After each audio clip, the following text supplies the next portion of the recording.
Okay, welcome everybody to the San Francisco Bay Area chapter of the ISSA. This is our February 2022 chapter meeting, and it's my pleasure to introduce our speaker, Ken Ballard, who is a 20-year veteran in the cybersecurity industry. Ken has focused his career on the human side of cybersecurity, such as building security-minded cultures, the human element of incident response and business deployment, from building the world-leading cybersecurity compliance company Coalfire Systems to launching the content leader in incident response tabletop scenarios, TT Exec. Ken is an entrepreneur at heart. Ken is now working with the team at Security Pursuit to help develop services that address the technical and human element of cybersecurity. Welcome, Ken. Well, thank you. Thank you for the nice introduction. Yeah, I've been in the business for a very long time, and I still I'm learning every day. I've been here at Security Pursuit for a little bit. I've known our other two partners, Steve Fox and Jeff Ulrich, for 12 to 15 years. We all came out of a company called Coalfire Systems many years ago. Steve, were you able to join? I'm not sure if he was able to come in. Yes, I was. I'm scrambling. Okay. But yeah, thanks for letting me in at the last minute. Yeah. So, feel free, please, to ask questions as we go. But Steve does quite a bit of the security culture work as well. I don't know if you guys can see your. There it goes. Now it goes away. Maybe that's just on my screen. It's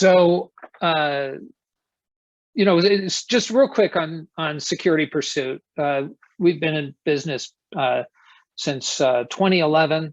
We are a consulting organization. We do focus on those human aspects. We also do a lot of penetration testing and security assessments. So, and we have a number of different programs that we work on, including security culture, which is what we're here to talk about today. How culture affects cybersecurity, and how we can take advantage of the current climate of culture. And so before we get started, I wanted to just make sure that we all had a good definition. This is broader culture, not security culture. The Society of Human Resource Managers, or SHRM, they define it as the values, behaviors, and beliefs that employees share to meet the organization's collective purpose. And I think that is pretty well an understood aspect of culture. Today, culture is a big deal. It is work from home, obviously the pandemic, the Great Resignation. I look around on my block and I can see about 8 homes, and I think 3 people have retired. It's a strange time. We've always dealt with tight unemployment and cybersecurity, but now everybody else in the companies that we work for are as well. And so all of our clients, and you guys too, I think we just discussed, right at the beginning, all of us, I think about culture overall. Our clients are all dealing with culture issues today. We just need to integrate culture, cybersecurity culture, into the mindset. I think we have a really great opportunity right now to do that. We always say, and this is a fact. I'm trying to get rid of this little Zoom thing here. Let me see if I can. There we go. I got it out of my way. It's frequently cited as the #1 concern among CEOs is culture and what to do about it. It's a big struggle right now. When we think of security culture, this is our definition. What a strong cybersecurity culture gets you is individuals that really understand their jobs, and then they make the connection to the cyber risks for doing those jobs. If you can get them to do that, then you're way ahead on the bigger cultural cybersecurity cultural issues. People develop behaviors that make them operate safely, and it allows them to make better decisions on the fly. And so I think that's you know, the underlying facet of why you want to do this. And of course, you know, what the things that a cybersecurity culture will get you, of course, is fewer compromises, as people become more aware. They won't be clicking on those phishing emails. They won't be doing things that are risky, fewer compromises. But there's a number of other benefits that you're going to get out of it. You'll get faster response time. We, I think Patrick mentioned that we do quite a few tabletop exercises as well, and we just did one today. And one of the real benefits and one of the big discussion points is how security problems get surfaced in an organization. How fast can you get people to alert you? Because once you know, you can respond and get you know, start dealing with the situation. So it's a little bit trite, but you know, your employees are that front line for detection frequently. You know, when we work with clients, we look at mean time to detection. You know, when you're running your phishing, if you're using KnowBe4 or any of the phishing tools, you're probably looking at mean time to detection and trying to improve on those. And you know, when you see a significant drop in that, that's a really big deal. I think sharing the burden of cybersecurity is another big deal. If everyone understands their role and how cybersecurity plays into their jobs, and if something goes wrong, it's not completely your fault. I mean, we see this quite a bit with security teams. They're busy, they get kind of isolated. I think we alluded to that early in our conversation. And if you're just seen as, you know, just the security guy and all they see is phishing, you know, then chances are when a breach happens, it ends up being security's fault. You know, helping them understand their role in security helps them, you know, build on and helps you get the things that you need in order to do your job. Steve, I see you popped up. Did you have any comments there or no? Okay. Okay. I thought I saw somebody pop up. This is something else that's a big deal. Security sometimes is seen as a roadblock. You're the group that says no, you don't, you prevent innovation. That's a horrible situation to be in. When security becomes understood and desired across the organization, you know, people know what data needs to be protected, what processes need to be protected. They know their role. They want to do that aspect of their job really well. And it shifts the burden. It shifts everything to you becoming more of an enabler rather than a barrier to innovation. Budgeting, strangely enough, budgeting can become easier. You know, when everyone knows the importance of cybersecurity, you know, a CEO might have you know, a harder time saying no to something that's reasonable, a reasonable budget request, when he knows that everybody else in the organization understands the meaning of this. And so when everybody's aligned to, and we're going to talk quite a bit about this, when everybody's aligned on a mission and security is part of that, we see budget becoming a little bit easier conversation as well. Vendor security, this is a big issue, and it has been, oh, I don't know, for 2-3 years.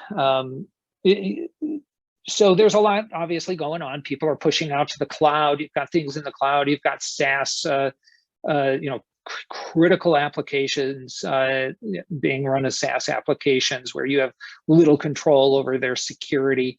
So vendors are becoming more and more important.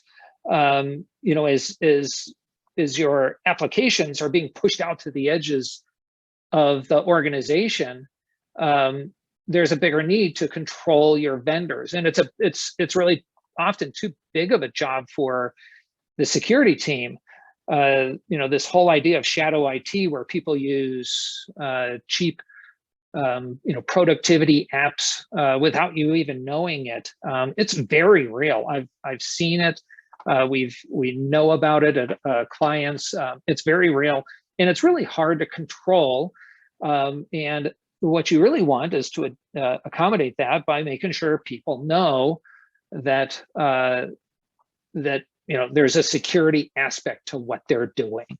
So, and then the last thing, I think one of the big benefits is just personally, again, I've focused my career around the human side of security. I think it's fun. I like people. I like talking to people. I like working with people. A lot of cybersecurity people, a lot of IT people don't, but I'll tell you, it is a skill, and it is something that makes you highly valuable to your employer and in the marketplace. If you can talk about how you change the culture at an organization, that has tremendous personal value. So I'm going to go ahead and embellish on these ideas just a little bit. I'm going to tell you a tale of two cultures. And so you can, again, feel free to interrupt if you want to as we go through this. So in a great culture, you can read both of those. In a great culture, an individual is aware of what their risks are. So if I'm an accounts payable person, I know I might get attacked, or somebody may try to set up a fictitious vendor, and they're aware of that. In a bad culture, they just don't have that connection. Nobody's ever talked to them. Nobody's ever really made them understand where it might come from. We see in our business, we see a lot of compromises. We have a forensic side of our business as well. And just a couple weeks ago, we had a client. I can't share their name. They're in the healthcare industry, but on the HR side, they're going through a growth spurt. They're hiring a lot of salespeople.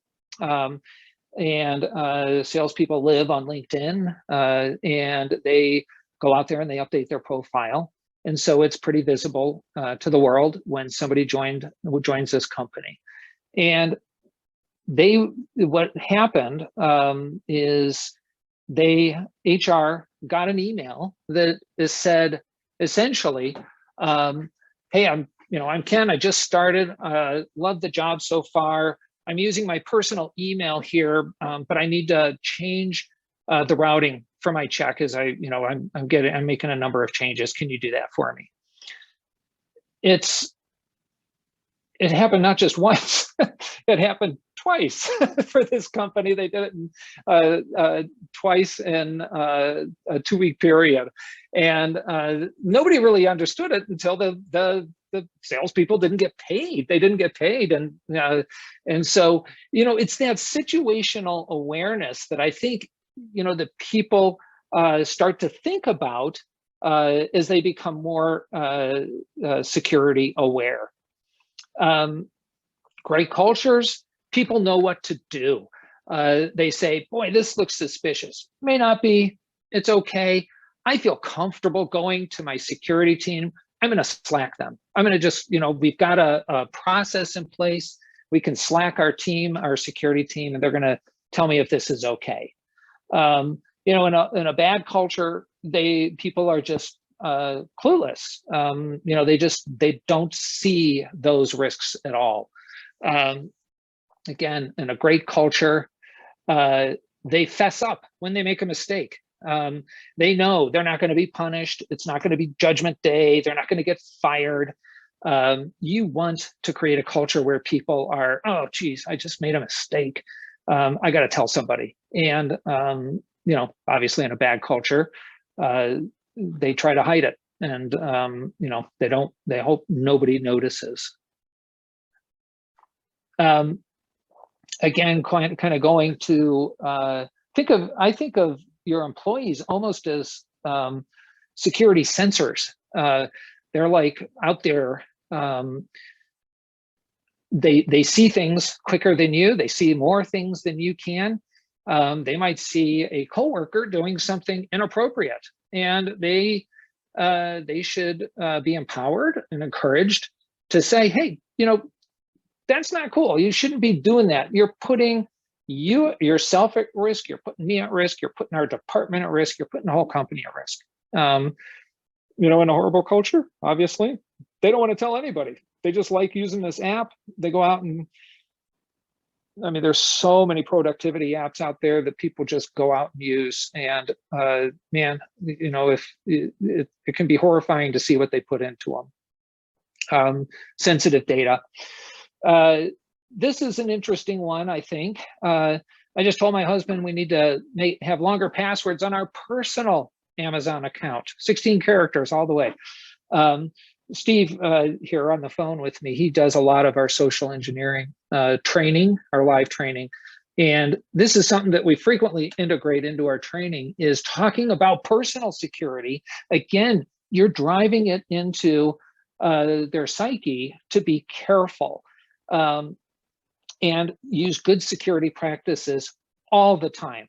So when we do training, sometimes frequently now, we talk about, you should probably have your personal router segmented. You should have your things in a segment. You should have a, if you have neighbors and kids coming over, they should be on a different segment than, than your personal computer with work or with your tax return or whatever else. I mean, you get the idea. When people start to understand and think about security at home, they start thinking about security at work, and they understand. And 16 characters, that's probably the minimum today. So you want people to really participate, to be excited, to look forward to training, come to you with questions. You don't want people working in the back, doing different things, typing away, doing other work. This is a point of engagement and an evaluation of culture. And then last, again, kind of tying back into your initiatives, is people really start to understand what is required today to be secure under a work from home, everything in the cloud environment. MFA, some places really struggle with getting that approved, getting people to do it. And to make it more prolific. Most people, or a lot of people, they see it as a barrier. So I'm going to just pause right there and just maybe open it up for some comments before we get into the 6 principles of what we see working well. Any thoughts? Do you guys see this? Everything looks great, Ken. Okay. All right. Sorry, I was on mute. This is Patrick. I just wanted to, I like that you call out the people coming to you in a good culture, people coming to your security team, knowing that they can come and ask them a question or point something out to them, being part of the solution. And, I like to kind of say, I like to kind of deputize people in a way, like there's those people that want to help and they're interested a little bit in cybersecurity, so that they're constantly pinging you and pointing stuff out. That's a good culture. I agree. Yeah, absolutely. Okay. I like this. I see some, in our organization, some of the great qualities and some of the not so great qualities. So it's a good mix. And now I have to change all my passwords from QTPie to something else. Yeah, a lot of people they have pretty poor habits at home, and we don't want our employees to be hacked at home. Just either want everybody to be safe everywhere. Okay, so we over the years we believe that there are 6 guiding principles that we work within to create a very strong cybersecurity culture in our clients that we do this for. And it's a process, it's an investment, it's an ongoing investment, and everybody's a little different. So some of these things are challenging. We definitely acknowledge that. I'll just run through them real quick. Aligning to something important, exposing people to a variety of social engineering techniques, training the right way, making it personal, gently reinforcing. We talked a little bit about that at the beginning, and then measuring what counts. It's funny because let's see, I'm looking at everybody's name here. I don't think anybody here is a real manufacturer. We have a number of manufacturing clients, and it's interesting because they seem to just get this. It's really fascinating to see, and it's because of the safety cultures that they have. You wouldn't get off your forklift and leave it running and just go to lunch. People would just be horrified, and so would you. And so when you start to put things in that context, they just seem to immediately get it. Like, security, safety. Yeah, I get it. They're the same thing. And that's, I share that story because, it can be kind of a foreign concept to a lot of industries and a lot of types of business. So, but these 6 principles are really very much aligned with the very highly mature safety practices out there. So these things do work. So let's go through these. The first one, alignment is really critical if you want your employees to take ownership. If your business is on a mission, then there are established priorities to achieve that mission. Everyone has a role. Hopefully they understand their role, whether you're an accountant or a marketing person or a salesperson. What you want to do is insert, what are those risks to me completing my job? If I'm a salesperson, how can I screw up to the point where I'm going to miss my number? How can I make a mess of things so that my clients hate me now? It's that kind of alignment where people become more security aware. So there's 4 different levels to this. The first one being mission. And let me just, there we go. Mission and values, these are the big things. These are at the very top of the company, kind of the reason the company exists. And it's tied, you can find these things, I mean, you just know them in your own companies, but they're in press releases, they're on your website. It's what everybody knows. And forgive me, I've got a couple examples to share along the way. We've got a client here in Denver that, their focus is bringing world-class Broadway shows to Denver. And so that is their mission.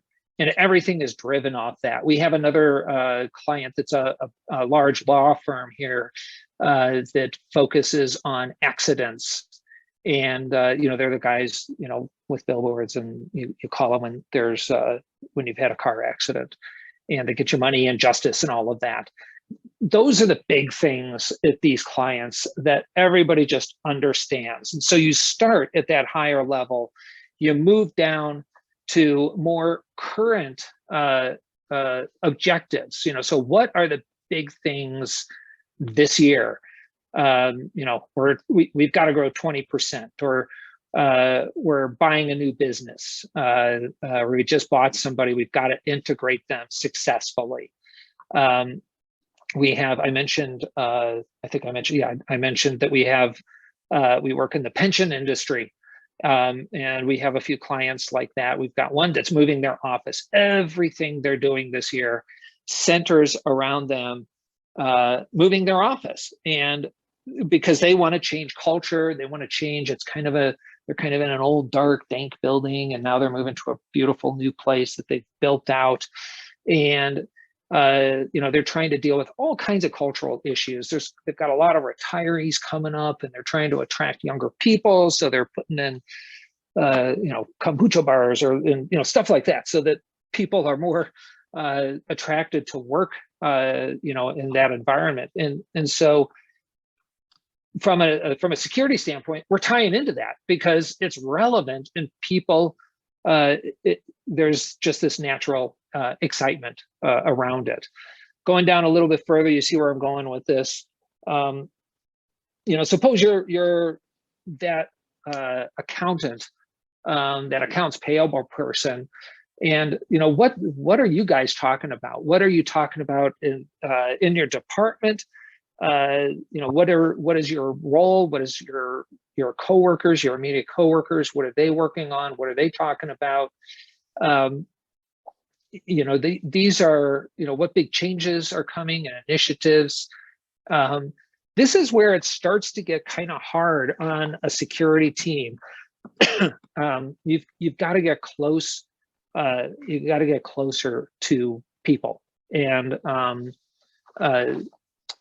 that just takes time, and it takes certain activities that we'll go through. And then as an individual, if I am that accounts payable person, again, what you really want that person to do is say, I do accounts payable. These are my tasks. This is the data I'm working with.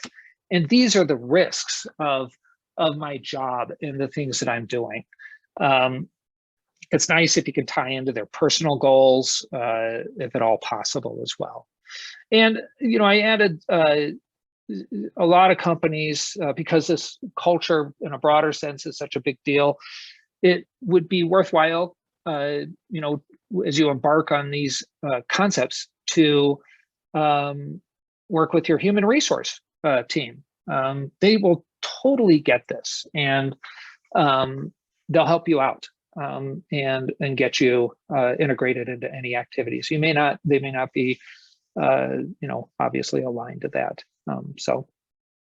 Okay, so that's the first thing. The whole alignment thing. This is something that takes time. As I said, it's a lot of work, and it's very nuanced. So there's no right or wrong way to do it, but you need to really think about aligning security to the bigger objectives and getting buy-in all along the way. So the next thing is social engineering. And I'll start off by saying many programs center around phishing, and that's good, because that's, as we all know, that's the most common way for people for hackers to get in. You hear anywhere from 60 to 90% of all compromises start with phishing. But it can't be the only thing, and it can be used incorrectly in our mind. We are super strong proponents of phishing tools. We resell KnowBe4, Proofpoint. I think Mimecast has some phishing tools now. PhishMe, there's a bunch of them out there. KnowBe4 is the big guys, and we're really highly favorable of those. And they're almost kind of a de facto tool that people should be using. And so we're not against them. What we see, though, is that they frequently create a very myopic view of cybersecurity. People start to equate if this is all you expose them to, security is your problem. My job is to not fall for phishing.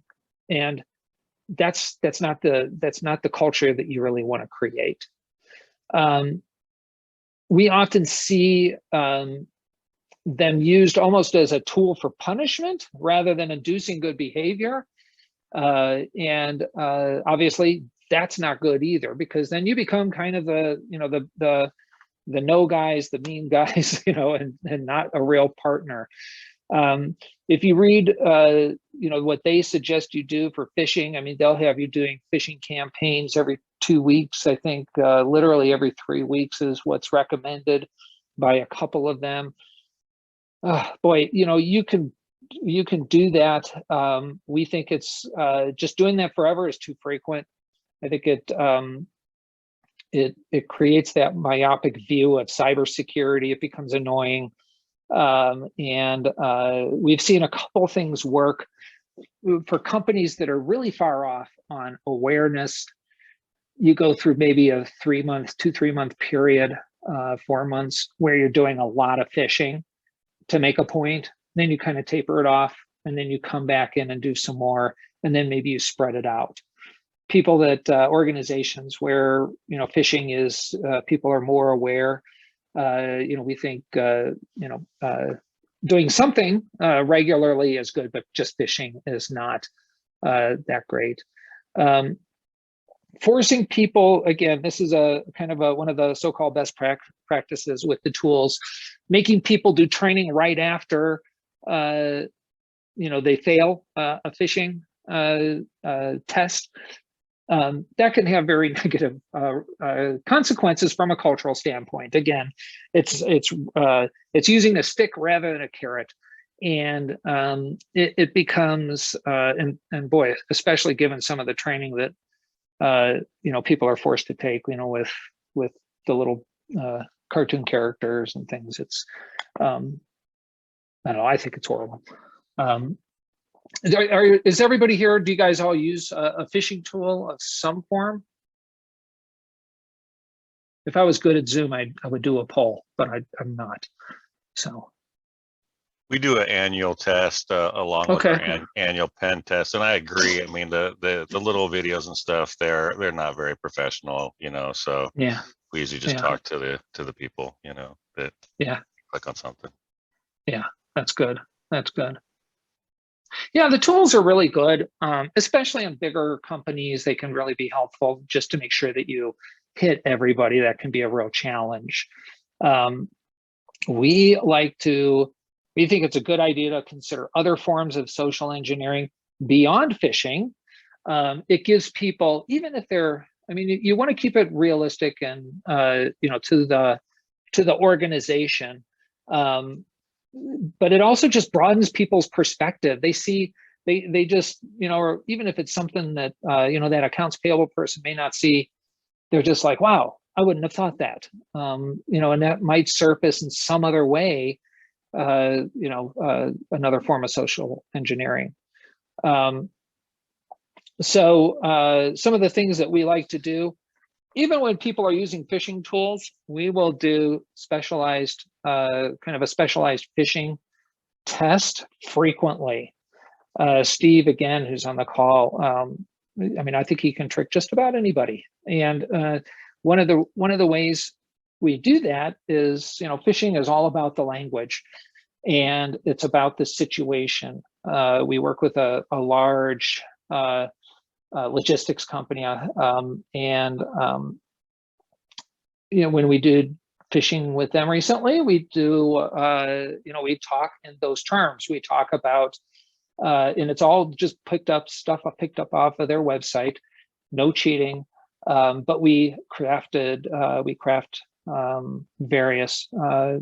phishing emails that are really tied to their industry, and we get very different results than what the phishing tools get.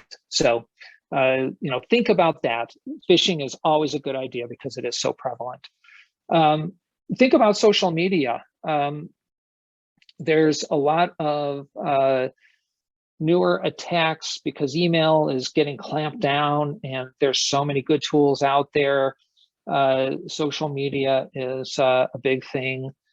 We see something called slinking on LinkedIn as an example. Slinking, if you look up probably slinking and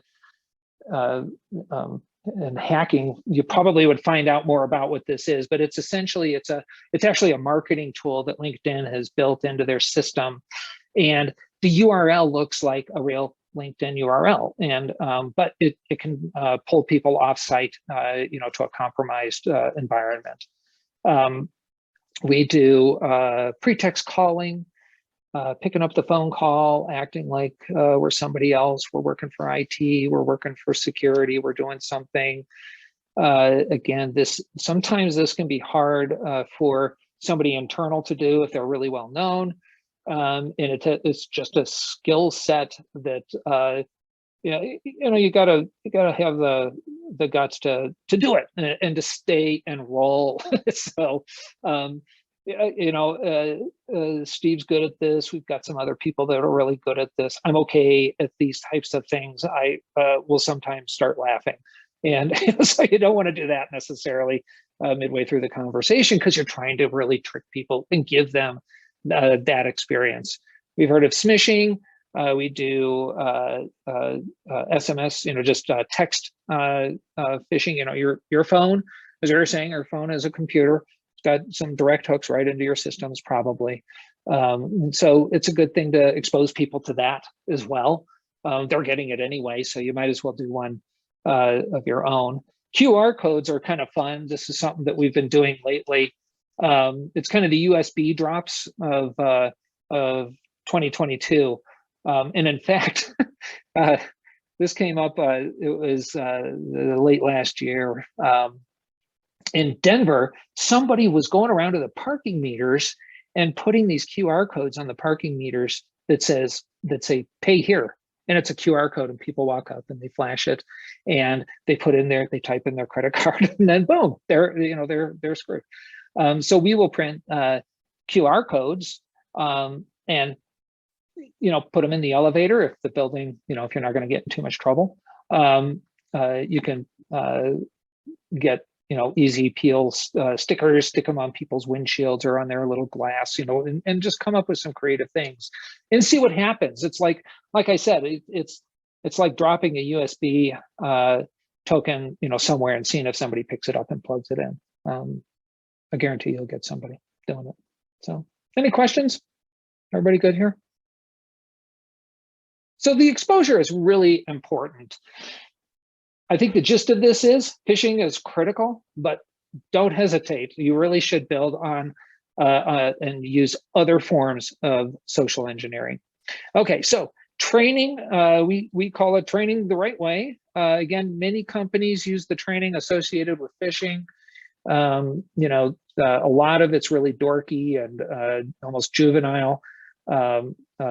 So again, we like live training.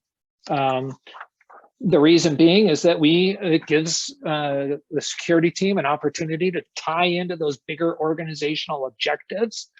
We care about our customers. We're trying to improve our churn rate, by so many percent, and so you tie into those things to make it much more relevant. You can't get that through online training that you buy off the shelf. So we think live training is really important. Learn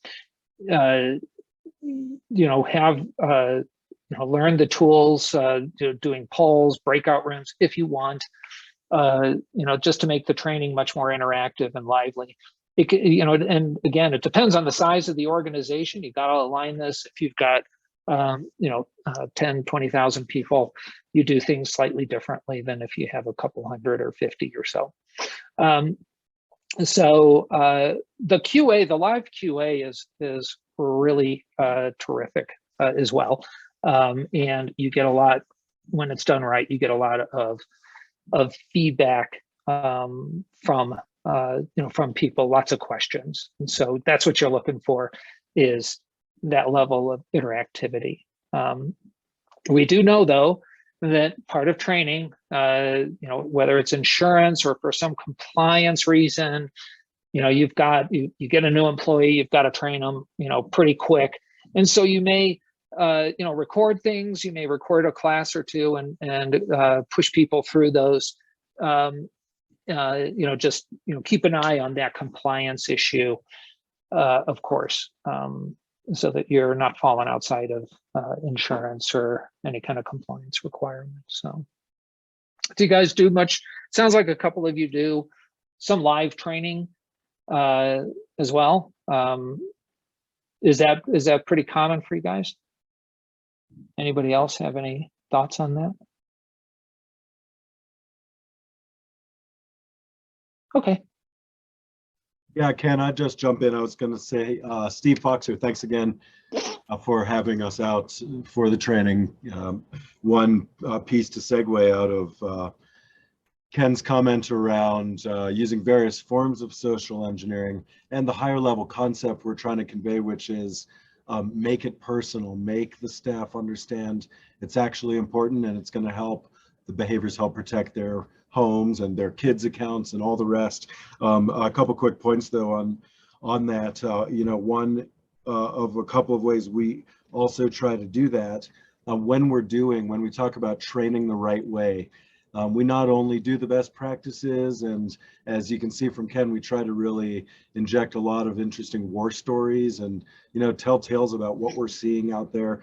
But some of the other things that we've had great success with really making it personal and making the light bulb go on for people. One of them is we'll come in and do a phishing campaign, and we're going to come in and do a live training or maybe remote a week or two later. We'll actually post the results of our training. So we might show the 20 passwords we captured from this organization 2 weeks earlier, so that as audience members are walking into the start of the training, they're looking up at the board and saying, fuzzy squirrel 123, oh my gosh, that's my password. Where did that come from? And when you, again, personalize it and drive it home like that, it really makes the lesson stick and have more legs to it. Another great example, then I'll turn it back to you, Ken. We've done a lot in the past recent years working with dark web data. And so for a number of reasons, when we're penetration testing a web app or network, one of the first things we'll do is just see if we can find credentials on the dark web and come right in without hacking anything. But here again, it's a great way. You can go find, there are free tools like OSINT that will allow you to go scour the underground and see what your company's exposures are. And so grabbing data from the dark web and showing people in your internal trainings, hey folks, look, there are 100 instances out there of records where there are email addresses and passwords in either clear text or encrypted. And here's yours, by the way, Jim. That level of really driving it home makes people remember.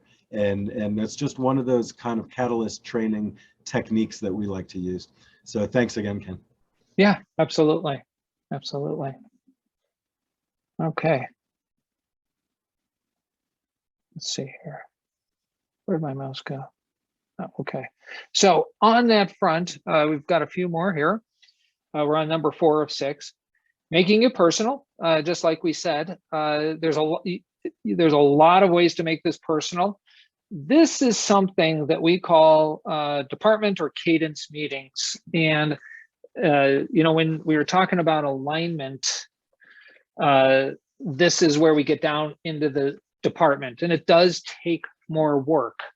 For our larger clients, we will help them segment off, or not segment, I shouldn't use that word because I don't mean logically segment. I mean, think about departments that are higher risk, that have access to data that are perhaps more vulnerable than other departments in large organizations. But you want to do these more personal types of meetings.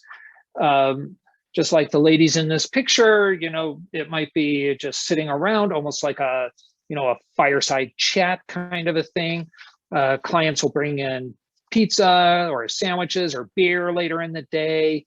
The idea is that it's partially training. And when we facilitate these, we bring, you want to bring in stories and thoughts and ask a lot of questions and be ready for it, but you really want them to talk and solicit ideas. That accounts payable person is going to have like some just crazy ideas on how they could be compromised, and and that's what you want to get at. If you were to ask in a more intimate setting, informal setting, if you were to say, Sarah, if you were a criminal, what would you do? How would you hack yourself? And then just sit back and listen to them. Sometimes we're just amazed at what people think about, because it's in the back of their minds. They may come up with something really hokey, but they may come up with something that you've just never really thought of. Like that HR person getting emails to change new employees' deposit records. It's crazy. I wouldn't have thought that. So this takes more time. If you've got a dozen departments, you may say 5 of them are they're the ones that have access to the critical data. Those are the ones that we're definitely going to meet with. Again, this logistics company, they have some their marketing / sales team, their customer success team, their warehouse team. They don't, we don't meet with them. They've got a lot of warehousing things going on. We don't meet with them. Just because it ends up being too much. But certain people have access to data and they're very exposed. And so think about it in those terms, and make an effort to connect with them on a more personal basis. They really appreciate it. They immediately think, hey, you guys aren't all about saying no and preventing us from doing our jobs. And it gives you the opportunity to really connect with them personally. So we think this is a little bit unusual. But it is, highly recommended and very, very worthwhile. So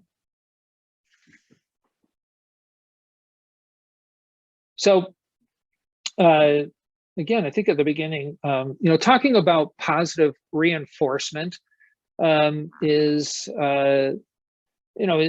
really important and really good. You can't fish people, despite you could fish them every 2-3 weeks, do different training, have your cadence meetings, but you also just want regular reinforcement. This is how behavior change happens, reminders and that type of thing. Traditionally, posters have always been fairly popular. And you can run banners if you have some, different internal, like an intranet thing. Again, the logistics company out in the warehouse, they have giant TV screens, that just flash up different news and things like that. And so, we put some banners up there for them that reminds them, from a warehouse person's general perspective, don't share your password, or, things like that. Zoom backgrounds, because of the COVID and the issues around that, people are on Zoom. So, we'll put different reminders. So we work with a SaaS company, and this I thought this was pretty creative. They came up with this, not us. Let me just see if I'll come back to that. So they have these security engineers, or I'm sorry, these sales engineers. They're the demo guys, right? They show up in a sales situation, and getting salespeople and to do security and think about security is pretty tough. Well, what they did was they put up a banner on their Zoom background that said, "Ask me about our cybersecurity." So they start off on these demos, and they have this banner that says, in the background says, "Ask me about our cybersecurity." And mostly people do. They say, "Oh, look, that's an interesting banner. Tell me about it."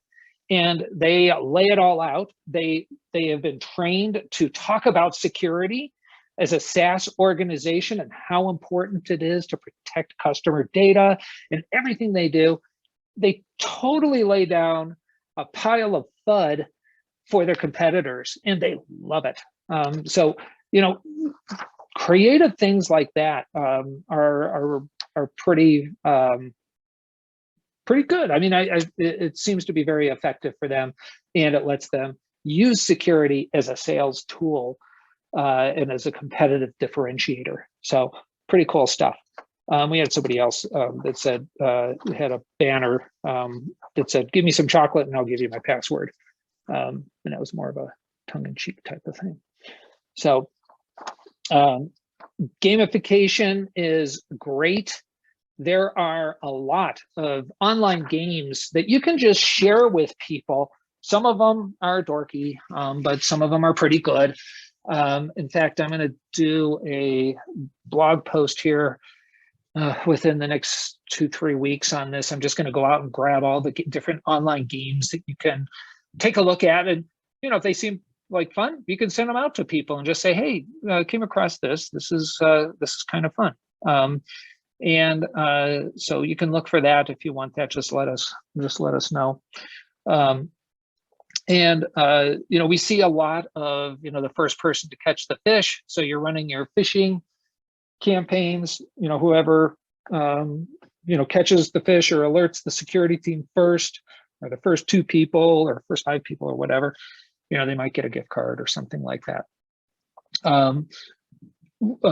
Another client, we had this Think Like a Hacker contest where people would come up with the most innovative way that they could think of to hack the organization, whether it's phishing or you know, physical or you know, whatever it is, non-technical, because everybody else is non-technical, and that can be a lot of fun too. You know, again, you get a lot of strange ideas, funny ideas, and you know, it just kind of brings it back home.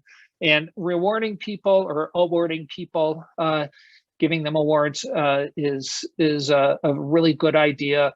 You can do, again, special Zoom backgrounds. You might have, you know, like a badge on a Zoom background or something like that that says, you know, cybersecurity specialist or something like that. that you know, they can be, you know, take some pride in. We've had some clients do little just certificates or, you know, awards, recognition type things, mentions, call outs in employee newsletters, things like that. And of course, money, right? Everybody wants money. Give them an Amazon or Starbucks gift card or something like that, you know, for doing a good job. So positive reinforcement is really critical. I want to watch our time here. And then the last thing is measuring what counts.